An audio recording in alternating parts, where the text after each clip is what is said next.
살다 보면 만나서 기분 좋은 사람도 있지만 보기만 해도 재수가 없다고 느끼는 상대가 있다.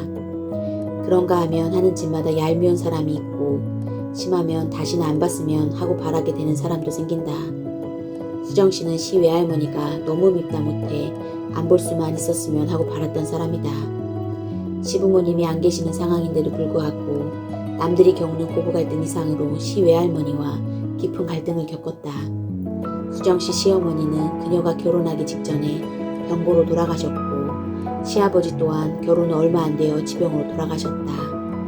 그래서 그녀에게 시댁어른은 멀리 떨어져 사는 큰댁어른들하고 교직 생활을 하시던 시어머니를 대신해 남편을 아기 때부터 키워주신 시 외할머니가 전부였다. 수정씨 시 외할머니는 젊어서 남매를 두고 청상이 되셨다가 또 어린 아들을 잃으셨다. 그래서 남은 생을 오로지 딸과 외손자에게 모든 것을 걸고 사신 분이셨다. 더구나 딸이 당신보다 일찍 죽게 되자 하나밖에 남지 않은 자신의 혈육이었던 외손자에게 더욱더 애정을 쏟으셨다. 그러다 보니 수정씨한테는 시 외할머니와의 관계가 다른 사람이 겪는 고부 갈등 이상이 된 것이었다. 처음에는 그녀도 우리가 흔히 생각하는 외할머니 상을 생각하고 마음 편히 생각하다가 뒤늦게 시 외할머니가 손자에 대한 애정이 지나치다는 걸 알게 되면서 가슴에 많은 상처를 입었다. 그녀가 남편과 연애 시절 시댁에 들렀다가 집에 돌아갈 시간이 되어서 남편이 버스 정류장까지 바래다 주려고 하면 시 외할머니께서는 쉬는 눈치를 하고 남편을 못 나가게 하셨다. 시댁이 한적한 곳에 있어서 밤에 혼자 나오기는 무서운 곳이었는데도 불구하고 뭘 굳이 바래다 줘? 혼자 갈 수 있잖아 하시는 시 외할머니를 보고도 수정씨는 그때만 해도 그게 그녀에 대한 질투 때문이라고는 생각하지 못했다. 결혼 후에도 시 외할머니는 기회가 있을 때마다 손자를 끼고 있으려고 하셨다. 어쩌다 수정씨 부부가 산책을 나가려고 해도 아주 싫은 내색을 하시는가 하면 당신 방에 있는 이불과 요를 부부가 쓰는 방 장롱에 넣어두고 쓰신 일도 있었다. 더욱더 힘들었던 것은 대학 졸업 후 바로 결혼을 해서 살림을 제대로 할 줄 모르는 수정씨를 다른 집 며느리들과 비교하면서 면박을 주시던 일이다. 옆집 며느리는 똑똑해서 박사학위도 받고 음식도 잘하고 살림도 잘한단다. 듣고 있으면 속이 거북할 소리만 골라서 하셨다. 그리고 한 번은 이런 일도 있었다. 할머니의 먼 친척버린 조카가 미국 유학 중에 잠시 한국에 나와서 인사차 집에 들렀을 때 일이다. 꽃게탕을 끓여 저녁 식사를 한 적이 있다. 꽃게탕은 그녀가 평소에 좋아하는 음식이었지만 집안 어른들이 다 모이신 자리라 그녀는 감히 손도 못 대고 자기 가까이에 있던 가지 무침만 반찬 삼아 열심히 먹고 있었다. 할머니께서는 그런 수정씨를 한참을 껴보시더니 그 가지 무침을 냉큼 잡아채듯 들어다 그 조카 앞에 갖다 놓고는 격앙된 목소리로 말씀하셨다. 야, 너 좀 먹어라. 같이 식사를 하던 다른 식구들조차 무슨 영문인지 몰라서 당황한 기색들이 역력했던 것은 말할 것도 없었다. 그녀는 그때 이런 대접을 받으면서까지 살아야 하나 싶을 정도로 기분이 상해버렸다. 밥 먹을 때는 걔도 안 건드린다고 하는데 나는 이게 뭔가, 도대체 내가 어디가 어때서 그런가. 수정씨는 밥도 먹고 싶은 대로 못 먹는 자기 모습이 서럽고 한스럽기만 했다.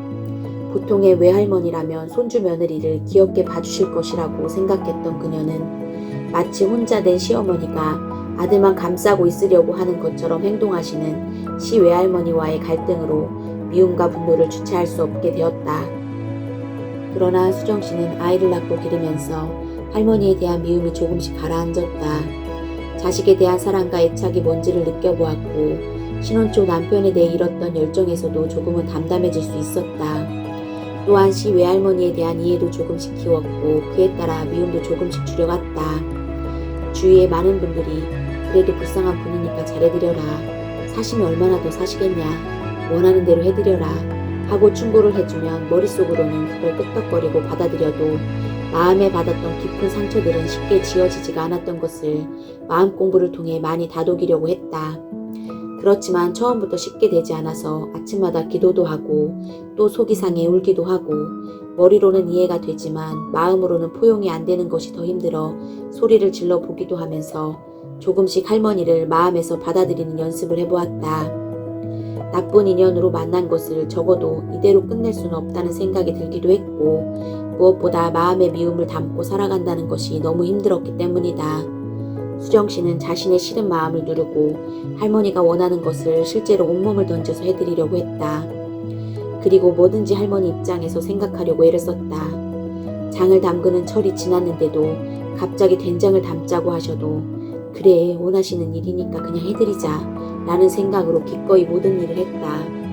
남편 회사 사람들을 불러 대접을 하자고 말씀하셨을 때도 요통으로 병원 치료를 받고 있었지만 기꺼이 원하시는 바를 해드렸다. 때로는 꼭 이렇게까지 해야 하나 하는 생각에 할머니에게 최선을 다하려는 마음이 무너지려고 하면 자신을 기도와 반성으로 붙들고 할머니와의 갈등을 어떻게 하든 이겨내겠다고 강하게 마음먹었다. 그렇게 할머니 말씀에 무조건 따라보려고 애쓰면서 할머니에 대해 조금씩 연민이 생겨나기 시작했고 미움도 사라져갔다. 마음에서 미움을 몰아내자 너무나 고요하고 편안해졌고 수정씨가 노력하는 모습을 보면서 할머니도 달라지셨다. 상처를 주는 말도 거의 안 하시고 전과는 달리 그녀를 인정하고 존중해 주셨다. 세대 차이와 습관과 취향 등 여러 가지 면에서 다른 점이 많았지만 할머님의 말씀과 행동들이 예전처럼 그녀 가슴에 비수처럼 꽂히지는 않았다. 좀 객관적으로 수용할 수 있게도 되었고 듣기에 자신이 고쳐야 할 점이라면 기분 나쁘게 받아들이지 않고 고치려고 노력도 했다. 수정씨는 그 과정에서 조목조목 따져들면 분명히 할머니가 잘못하신 점도 있지만 자신에게도 부족한 점이 많았다는 것을 알았다. 자신은 조금도 움직이지 않은 채 상대방이 먼저 고쳐야 한다고 바라던 마음을 바꾸기 시작하면서 그녀는 자신의 잘못이 무엇인지를 보았다. 설사 할머니께서 이치에 어긋난 행동을 하셨다 하더라도 그녀가 먼저 상대를 진정으로 사랑하는 마음을 가졌다면 과연 그렇게 오랫동안 괴로웠을까 하는 생각이 들었다. 쉽지 않은 일들을 이를 악물고 해내는 과정에서 그녀는 그동안 할머니를 이해하고 사랑하려고 나름대로 노력한 것이 단지 생각에 불과했고 마지못해 의무감에서만 행동해 왔다는 걸 알게 되었다. 더구나 진실로 상대를 위하는 마음이 담기지 않은 행동들로는 상대를 움직일 힘이 없다는 걸 깊이 실감하였다. 수정씨의 시외할머니께서는 돌아가실 때 그녀의 손을 꼭 잡아주시면서 이런 말씀을 하셨다. 그동안 나한테 서운한 게 많았지?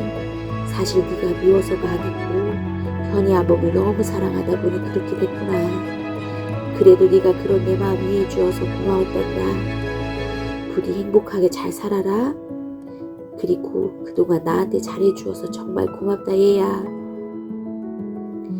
미움을 자기 마음에 담고 있을수록 그 기간만큼 괴로운 것은 바로 자기 자신이고 상대를 미워할수록 자신이 더욱 괴로워진다. 수정씨는 누군가와 갈등이 있을 때 자신이 진정으로 편해지려면 상대를 용서하거나 이해하고 나아가 포용을 해야 한다는 것을 알게 된 것이 기쁘다고 한다.